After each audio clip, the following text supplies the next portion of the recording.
Yeah, in this video we are going to show you how to remove the speedometer cluster from Lexus 2006 SC430, which is similar to some other years. The instruction is the same. The tools that you need is this dashboard removal tool and the Phillips screwdriver.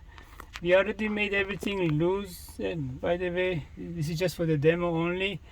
The first thing that you do, you turn on the ignition and then and make sure that the steering wheel is all the way forward, and then do not leave the ignition off, so otherwise the steering wheel will retract. So leave the ignition on and the steering wheel all the way in the forward position.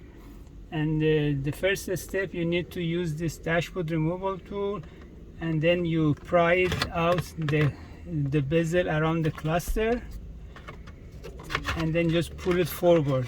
You just have to a little bit force it, otherwise it won't come out. And then you can just connect just this connector only. And then the cluster itself has 4 mounting screws, Phillips.